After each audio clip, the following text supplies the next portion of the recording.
on these print adverts to show in their own world, exposed to the traffic. And also, we also needed to picture the moment with a phrase describing the poster. Here's the first poster. Here you have Sophie in her bubble, daydreaming, not thinking about what's going on around her, exposed to the traffic, and here the phrase picturing the moment. A family car bursts Sophie's bubble. On the bottom, you have the thing unplug and live, which is the slogan of the campaign, with the brand identity of the Hampshire Fire and Rescue Service. Here is Sam, again, exposed to the traffic, with the sentence, the phrase, picturing the moment.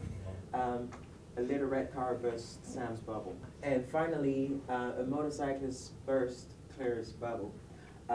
So that is actually after Claire's gone. Actually, she has her coat on the ground, her phone on the ground as well, and the water and her bubble just closed. Where we would put these adverts? Well, because they are distracted workers, they won't pay attention to posters if we put them in the street. So we decided that to make it more cost effective, we would put those posters in youth clubs, nightclubs, universities, schools, and libraries. Also, we decided to create leaflets with stickers. So on the leaflets, you will have the profile of one of the distracted characters, with a profile explaining, his background, what he likes. And on the bottom, you will have a link directing to the blog. Okay, because of the demographic of our target audience, males and females between the ages of 16 to 25, we decided to create a website as one of our artifacts. And the website will look something like this one. It'll be largely interactive, and users will be able to log on and access latest news, advice, events, games, quizzes, loads of different things.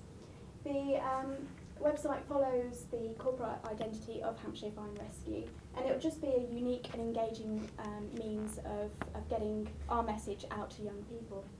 For each of the different characters below here, they'll each have their own blog, which hopefully users will be able to identify with and find out, for instance, how Sophie reduces her at-risk score. They'll be also able to take part in polls and also follow us on Twitter, Facebook and Bebo as well, so making it really interactive. In order to drive traffic to the website, we needed to use online marketing.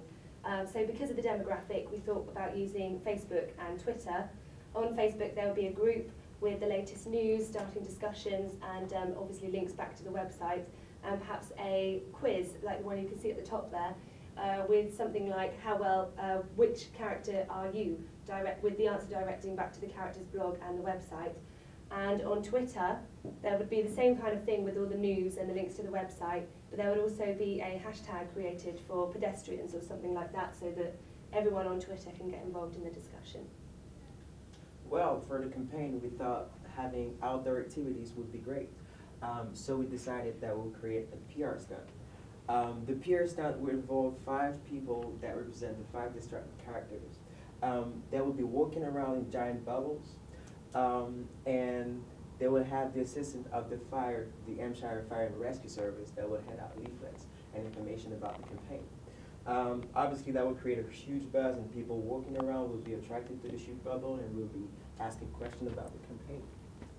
Another outdoor activity, the flash mob. Through the social media platform, we will invite people to go to a place and blow bubbles. This will look visually stunning, and it is an innovative flash mob, so people will be attracted to it, and that will generate a huge buzz. So an additional promotional tool that we're going to use is guerrilla marketing. Guerrilla marketing is also very cost effective, and it also creates good word of mouth advertising. In addition, it creates great media buzz. We're going to create bubble stickers that we're going to put on the sidewalks all across Hampshire's biggest cities, as for example in Southampton. In order to push this campaign forward and get lots of people talking about it, we really needed to use media relations. In order to do this, we thought it would be a really good idea to have a spokesperson, preferably someone from Hampshire Fire and Rescue. Firstly, because they know a lot about the issues concerning distracted walkers. Secondly, because they know how to speak to the target audience. And thirdly, because they have the status to attract the media. We would target local news because it's obviously Hampshire Fire and Rescue Service by drip feeding them newsworthy stories over a long period of time to try and keep the momentum of the campaign going. But it's also really important with this campaign, because of the target audience, to target national media as well, because the target audience are more likely to tune into Radio 1 or pick up a copy of The Sun. So in the way that we'll target these is more by tailoring a story so that it would fit specifically into one of these mediums like Radio 1 or The Sun. So we decided to establish this campaign for the first 6 months.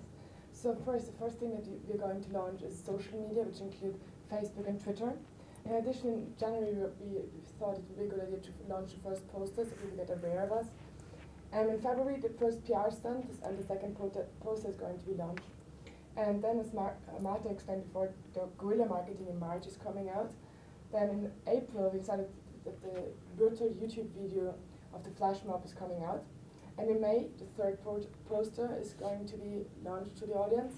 And in June, we want an evaluation of the whole campaign to know what we can do better and what we can evaluate. Or the allocation of resources that we do need is poster, leaflets, and stickers, with giant bubbles for PR stunts, small supply of bubbles for flash mobs, time from Hampshire Fire Rescue Service representative, as Beth explained before, website development technicians, staff to participate in social media activities, and which is really important for us, out-of-pocket expenses.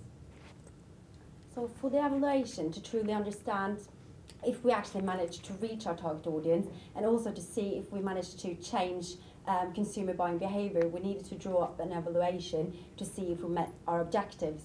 So firstly, we need to measure changes in consumer behaviour by sending out questionnaires to everyone that signs up online. Also, asking people for short interviews after the PR stunt and the guerrilla marketing to see if it was actually effective in attracting them. To measure the traffic and comments on the website and to see if we actually managed to generate positive media coverage. Obviously, after the campaign, to evaluate whether the message was properly understood by researching statistics on those injured or killed.